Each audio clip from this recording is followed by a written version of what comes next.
Chapter 4. Drew went into the bathroom at the church just so he could check his phone for the millionth time without being so obvious about it. His desperation was back in full force. He could tell from his 4 texts to Alexa over the past hour and a half. Texting a woman this many times was unlike him, but the stupid wedding had him on edge.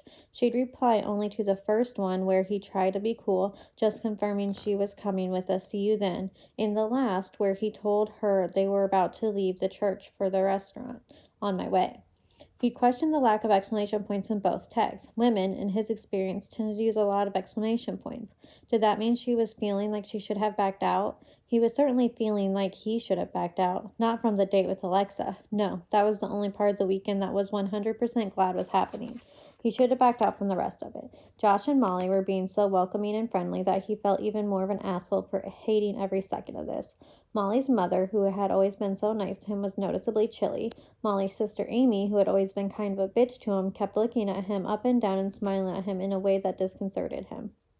When they left the church, he jumped in a cab with Dan, the only other groomsman he knew well, and Dan's girlfriend. He looked down at his phone as the cab pulled up to the restaurant, hoping that maybe he'd missed a vibration, and she texted to say she was close. But there was nothing, not even an errant exclamation point. "Guys, my girlfriend is getting here any second, so I'm going to wait outside for her." He hoped that at least one part of that statement was true. "See you in there, okay?" His tension rose as other cabs for the wedding party pulled up, and he kept having to explain why he was standing there. He looked down at his phone again and fought the urge to send her a "you almost here" text. "Drew?" Alexa was standing in front of him. At just the sight of her, his shoulders relaxed. Without even thinking about it, he pulled her into a hug. "You have no idea how happy I am to see you," he said into her ear. "That bad already?" Her head rested on his chest for a second until she pulled away. "Not terrible," he said, looking down at her. "Just not great. You, however, look fantastic." She was wearing a silky pink dress that flattered her golden brown skin and the rest of her body. "Keep looking at me like that and we'll have no problem convincing people we're dating." She grinned up at him. Oh, God, he was such an asshole. I'm sorry." He dropped his hands from where they'd been resting on her shoulders. She patted him on the arm. "Don't worry about it. Just getting into character, right?" "Not exactly, but if that's how she wanted to play it." "Right." He smiled at her and hoped he hadn't made this girl hate him already. "What can I say? I'm delighted that you're my sandwich tonight." She smiled. "Wasn't that one of the loveliest things a man has ever said to me?" He leaned back against the restaurant window. "I hope that isn't true." She shrugged. A big group of guys pushed past them on the sidewalk, and he pulled her close to him. "Hey, Drew," she said, "we ever going inside?" He stood up straight and slid his hand into hers. Despite the chill of the San Francisco evening, her hand was warm. "Inside, right." She stopped on the stairs on the way down to the private room where rehearsal dinner was being held. "Before we walked in there," she said, "is there anything I need to know so we don't look ridiculous?" He moved closer to her so no one would overhear them. Hopefully, if anyone walked by, it would look like they were just having a moment on the stairs. "I told Josh we've been dating a month, so if anyone asks that, that's the story." "Got it. Wow. Only a month and I'm your girlfriend already. Moving fast, aren't you?" He laughed. "I'm a smart guy. I make quick decisions, and I know a good thing when I see it," he said. She smiled up from him for a moment before her smile dimmed. "And now I have a question for you." Oh, God, was she going to ask how long she had to stay? If they could fake a breakup tonight so she wouldn't have to go to the wedding? He couldn't face this wedding alone. Maybe she wanted to know the real story behind his breakup with Molly. "Ask me anything." He didn't really mean it. "Am I going to be the only black person at this party?" She looked at his chest, his chin, and finally straight into his eyes. "Oh," he paused. "Huh. I don't know. I didn't think about that." Her lips curved upward, but she wasn't really smiling. "Yeah, I figured you didn't. That's why I was asking." He could hear the murmuring and laughter from the restaurant and the silence between them. He knew she was black, obviously, but he hadn't realized until now that the entire wedding party was white. Not that he didn't know they were all white, he just hadn't thought about it like that. "Okay," he thought for a second. "I'm pretty sure that this woman Samantha from our med school class will be there, at least for the wedding, and she's black. She and Molly were friends. Oh, and Dan, he's another groomsman, his girlfriend's Asian. Wait, that's not what you asked, is it?" Don't worry about it," she said. Did she really mean it, though? He couldn't tell. He'd only met her yesterday. He didn't know her "don't worry about it" nuances yet. "I'm sorry, I didn't think. I should have thought about this and asked Josh. Is it gonna be—" She held a finger up to his lips and smiled. "Really, don't worry about it, Drew. I didn't get through Berkeley Law School without being the only black person in the room a few hundred times. I just wanted to know what I was in for before I walked in. We're okay?" When she nodded, he pulled her in for a hug.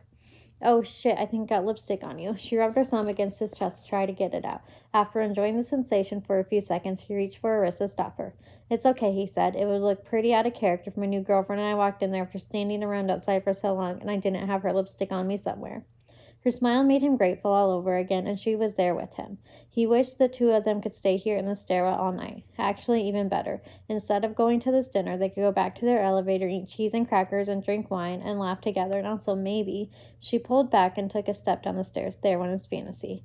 Okay, then, are we ready? She asked. He reached for her hand and sighed. Ready as I'll ever be.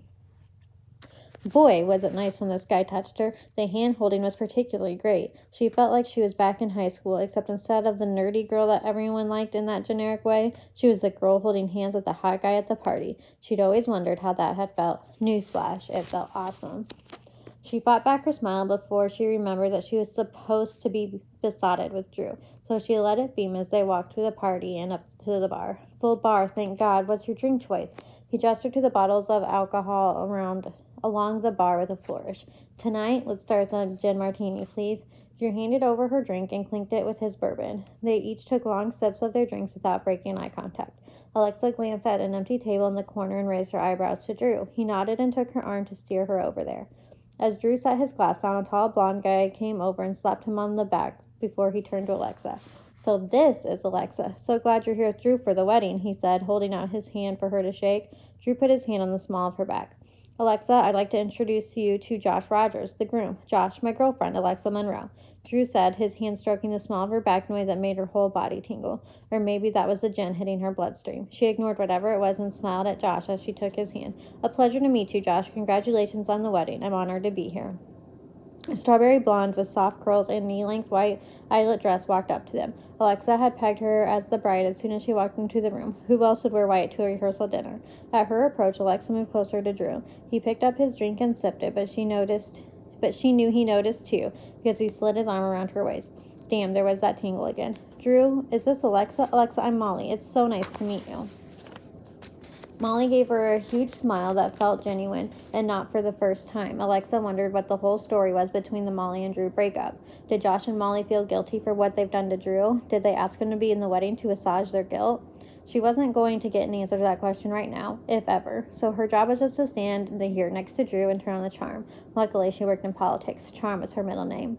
Alexa increased the wattage of her smile by at least 50%. Molly, thank you so much for having me. Everything is lovely. What a wonderful choice for rehearsal dinner. Can only imagine that the wedding will be just as beautiful.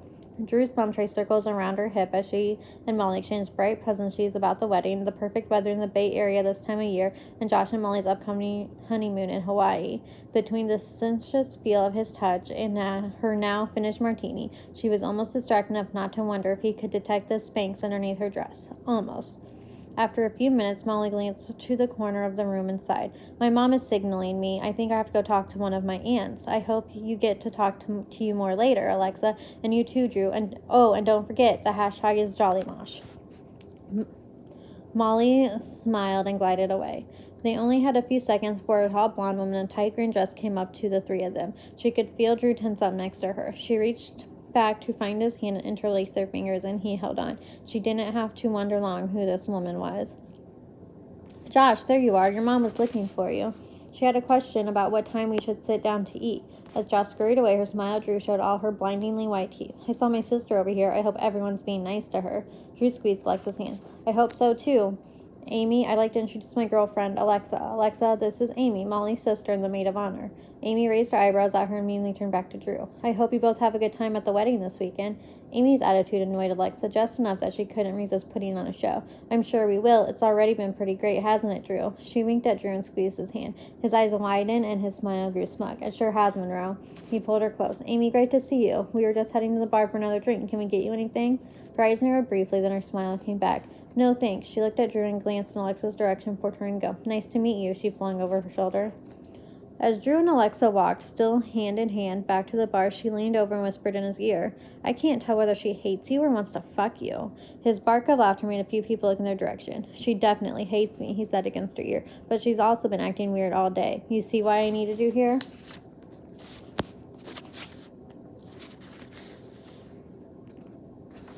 Her breast against his chest and lips against his ear made him want to pull her even closer, but they were in a room full of people. Oh, and right, she wasn't really his girlfriend. I do see, she said. I think I need another drink after that interaction. I better switch to champagne. I can't chug martinis all night or I'll be useless tomorrow. He wondered if she noticed that he was taking every opportunity to touch her all night. Smith wasn't even conscious. He just liked the feel of her smooth skin, the warmth of her body next to his, the softness of her hand in his. I should have said, if I do anything that bothers you tonight, with the pretending you're my girlfriend thing, just let me know, okay? Step on my foot or something. She turned and grinned at him, her lips so close to his that he could kiss her with just one slight movement. Just as he started to make that move, she stepped back. Don't worry, I will, she said. But you're good so far, plus I'd be a pretty shitty fake girlfriend if I didn't let you touch me. He put his arm back around her waist. I would never say such a thing about the best fake girlfriend I've ever had, he said. As he handed her a glass of champagne, she said, oh, and by the way, when'd you start calling me Monroe? He looked up from his bourbon. Well, I thought about Lexi, but you don't strike me much of a Lexi. She smiled at him over her champagne glass in a way that made him step closer. Excellent instincts there. Only my sister can call me that. I'll allow Monroe for the time being. He stepped closer to her. I promise I won't do anything you don't like. Cross my heart. Deal? She looked at him for a long moment, and he felt the tension between them heat up again. What exactly had he meant by that? Whatever she wanted it to mean, he guessed. Finally, she reached for his hand. Deal. Now let's find some food to soak up all this alcohol so you don't have to pour me in a cab at the end of the night. They followed a waiter to the corner of the room where they loaded up plates of puff pastry pockets and crostini with prosciutto. As soon as their hands were full and they couldn't move, they were surrounded by bridesmaids. Though the bridesmaids circling them all had perfect pink lip gloss smiles, their hostility to Drew and curiosity about Alexa was very clear. She got it, though. If any of her girlfriend's exes had shown up at their wedding, she probably would have smiled big while dropping poison in their drinks. Not enough to kill them, mind you, just enough to make them humiliate themselves. At the thought, she glanced down at Drew's drink, but he'd already drained it, probably for the best. For the next 10 minutes, she smiled and chatted and asked questions about their bridesmaid dresses and shared her own bridesmaiding stories while Drew never let go of her hand. Her shoulders relaxed when Josh's dad beckoned everyone to the tables and Drew's hand moved up and down her bare arm. You see why I needed you, he said in her ear as they sat down. She turned to him and nodded. You'd have a peanut butter and egg salad sandwich right about now. He made a gagging face and she laughed. Luckily, the rest of the night was fraught, mostly because they were sitting with two other groomsmen and their dates. As they lingered over dessert, Alexa glanced at the time and sighed at how little sleep she'd be getting that night. Something wrong? Drew asked her, turning from his conversation with one of the guys about basketball. Not exactly, she said in a low voice. It's just that I have to help my boss build this playground tomorrow, which means my alarm is going off altogether too early for a Saturday, so... Before she finished talking, he had stood up. Let's go. You have to get your beauty sleep, though it's clear that you don't need it. She made that gagging face back at him, and he laughed. Too much? Can't you just enjoy the compliment? Thank you, Dr. Drew. You're a sweetheart. She turned to pick up her coat, but stopped when she saw him violently shaking his head. No, Dr. Drew. Never Dr. Drew. Dr. Nichols, thank you. Though most of my younger patients just call me Dr. Nick. They walked by Josh and Molly on the way out the door, and Alexa pulled out his hand. What? He turned and saw her head inclined toward them. Oh, right. We're taking off, he said to them. See you tomorrow. Alexa stopped, which forced him to stop too. Thank you so much, both of you, for your warm welcome. I can't wait to celebrate with you tomorrow. Thank you, Molly beamed and then hugged her. I'm thrilled that you'll be there. After another round of hugs and handshakes, Alexa followed Drew outside. Where did you learn to do that? He said to her once they were out on the street. Do what? She asked him. He hadn't let go of her hand, and she certainly wasn't going to be the one to let go. Thank you so much, both of you, he said in a high-pitched voice. She swatted him with her clutch. We have not known each other long enough for you to make fun of my voice. I wasn't making fun of your voice. He squeezed her hand. Okay, so he did realize that they were still holding hands. I was making fun of what you said. Give me a break. She turned the direction of the BART station. Where did I learn basic social graces? Where did I learn how to say please and thank you? I don't know. I think my parents taught me when I was 2.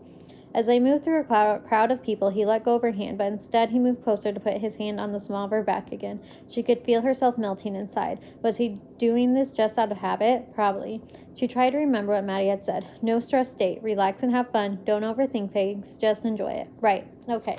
He cleared his throat. If I've forgotten to say it, you made this night at least 200% better than it would have been without you. Maybe more. She smiled at him. I had a surprising amount of fun myself. Now what's the plan for tomorrow? Classic. Alexa ignored the compliment, changed the topic to logistics. Relaxing was definitely not her strong suit. So I was thinking, he dropped his hand from her back and turned to her with a weird look on his face. Was he bored by her? Was her sarcasm too much? Was he gonna say he'd rather have a fake breakup tonight and not have to not have her as his date for the wedding tomorrow, so he can enjoy the buffet of bridesmaids with the maid of honor as the main course? I had a great time hanging out with you, Alexa, he'd say, but I'm gonna let you off the hook for tomorrow night. You don't mind, do you? And of course she'd have to say no, she didn't mind, and she'd have to go return that hot red dress. Yeah, she pulled her coat tighter around her shoulders.